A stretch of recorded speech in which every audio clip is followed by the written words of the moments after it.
Hello friends, this is पूजा कांटीवाल। कैसे हो आप सब? आई होप आप सब लोग बढ़िया हो। मैं भी बढ़िया हूँ, थैंक यू सो मच। हाँ जी, तो देखिए आज के वीडियो में हम लेके आए हैं हमारा एक नया सा टॉपिक जो हम फिर से क्या हमने इससे पहले वाले वीडियो में हमने कवर करा था विक्टोरियन एज। ओके, तो उस एज को कवर करने के बाद में हम उसी एज की सब एज तो नहीं है, बट उसी एज के अंडर हम पढ़ते हैं हमारा प्री राफेलाइट ब्रदरहुड।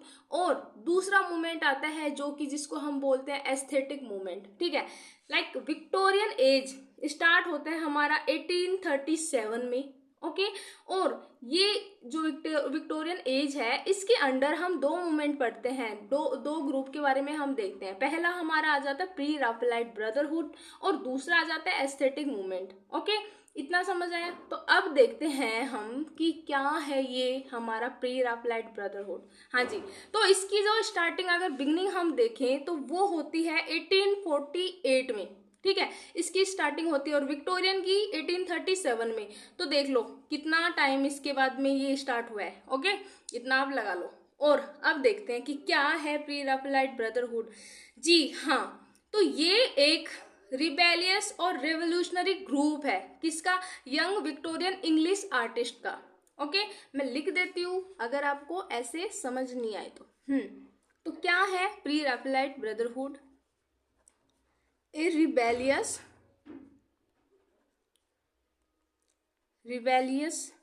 और रेवोल्यूशनरी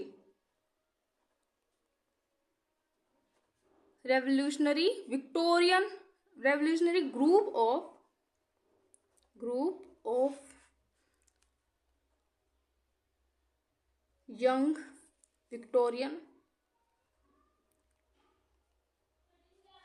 विक्टोरियन इंग्लिश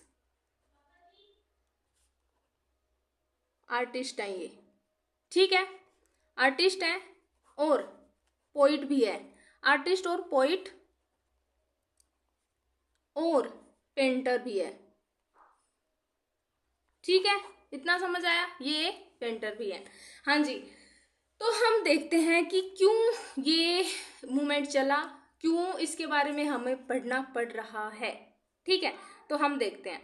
ये जो लोग थे ना, ये लोग इनका मानना था कि नेचर जो है ना वो ज़्यादा बेटर होती है, कि आप आर्टिस्टिक लाइफ को जीने से बढ़िया है आप नेचुरल लाइफ को जियो। ठीक है, तो ये लोग थोड़ा सा नेचर से जुड़े हुए थे। ये रियलिज्म में बिलीव करते थे थोड़ा। ठीक है, इनको आर्टिफिशियलिटी जो ये रॉयलिटी होती है, ये सारी चीज़ें इनको थोड़ा पसंद नहीं थी, ये पसंद नहीं करते थे। ठीक है, तो हम देख लेते हैं पहली बात कि ये रिजेक्ट क्या क्या करते हैं। देखो, ये रिजेक्ट करते हैं इंडस्ट्रियल एज का जो मटीरियलिज्म होता है ना, इंडस्ट्रियल एज का। जैसे इंडस्ट्रियल एज आएगी तो भाई आपको पता है अर्बनाइजेशन होगा। तो मैंने कल बताया था विक्टोरियन एज के अंदर की इंडस्ट्रियल एज जैसे आती है तो भाई इंडस्ट्रियलाइजेशन होता है।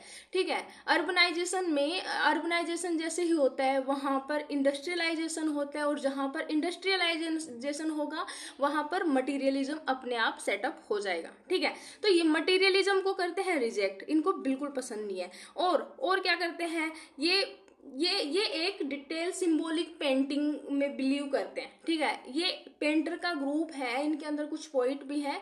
ये सारे लोग हैं जो कि जैसे कि वो नहीं होते, जैसा कि हमने पढ़ा था जैसे एरिस्टोटल और प्लेटो।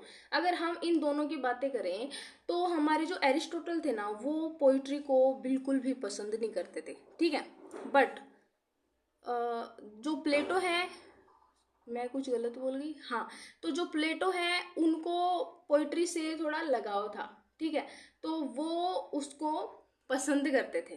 ठीक है, इतना देखो। हाँ जी, अब देखते हैं अब हमें क्या करना है। अब देखते हैं कि ये इनके आगे हमने देखा कि मटेरियलिज्म के अगेंस्ट थे बिल्कुल, और इनके अलावा ये करते थे रिजेक्ट किसको? आर्टिफिशियलिटी को। ठीक है, दूसरा अगर हम देखें तो रॉयल एकेडमिक जो होते थे, रॉयल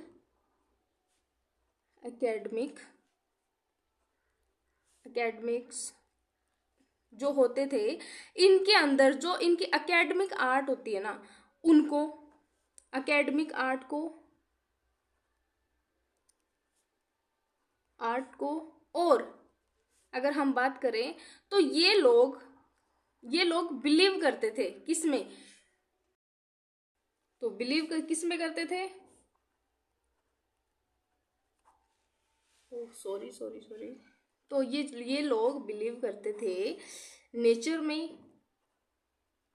इनको रियल चीजें पसंद थी, मतलब जो जो सारी चीजें नेचुरल है, ठीक है, नेचर में, और मोरल सिंसियरिटी पे ध्यान देते थे, मोरालिटी।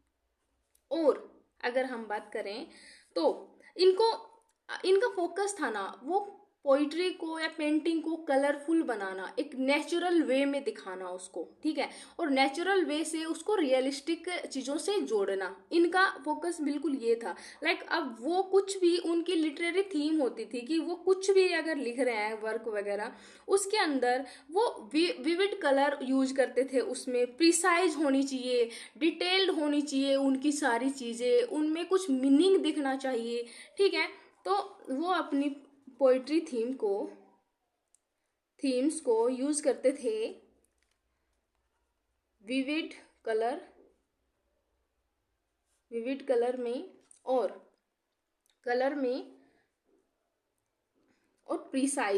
प्रिसाइजिंगली दिखाते थे, ठीक है, इतना समझ आया। और अब हम बात करते हैं कि ये जो ग्रुप है ना, ये मैंने लिखा नहीं यहाँ पे, लव पोइट्री भी आ सकता है, ठीक है, और रियलिस्टिक वही, ठीक है, सॉरी ये थोड़ा कट गया। हाँ जी, तो इतना हमने समझा। और देखते हैं इनके बारे में। ये जो पोइट है ना, ये कंसिडर करे जाते हैं first British modern art movement के तौर पर, ठीक है। तो इंग्लिश में इनको फर्स्ट मॉडर्न आर्ट मूवमेंट के नाम से जानते हैं, क्योंकि ये सारे आर्ट से जुड़े हुए आर्टिस्ट थे। इनको पेंटिंग, पोइट्री और ये सारी चीज़ें करना ज़्यादा पसंद था, तो ये लोग सिर्फ आर्ट के लिए ये सारा खेल कर रहे थे, ठीक है। तो अब हम देखते हैं कि इनके साथ इस ग्रुप में जुड़े हुए जो लोग थे वो 7 मेंबर थे, ठीक है। वैसे तो वो 7 मेंबर थे, लेकिन पीआरबीज के हम 3 मोस्ट इम्पॉर्टेंट राइटर हम देखेंगे, राइटर या पेंटर कह लो, तो उनके बारे में हम देखेंगे। तो पहला अगर हम ले, वो है हमारे जॉन एवरेट, ठीक है, दांते गैब्रियल रोसडी और जो विलियम होलमैन हॉन्ट है, ये वाले। तो ये 3 लोग हैं जो कि बहुत बहुत बहुत मोस्ट इम्पॉर्टेंट पर्सन है इस ग्रुप में। और ये जो दांते गैब्रियल रोसडी है, इनका भी मतलब इनके भी फैमिली वाले इसके अंदर इस ग्रुप में ऐड होते हैं, ठीक है। इतना हमने देखा। अब ये लोग बहुत ही ज़्यादा vibrant style of Italian art को थोड़ा सा मतलब डिमेंड करते थे, इनको बिल्कुल पसंद नहीं था कि ये क्या चल रहा है, ठीक है।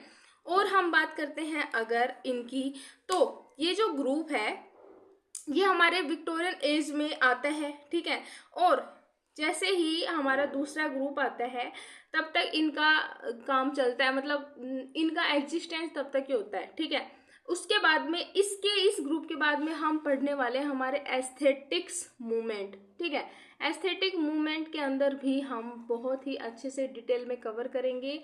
आज के लिए बस इतना ही। Thank you so much.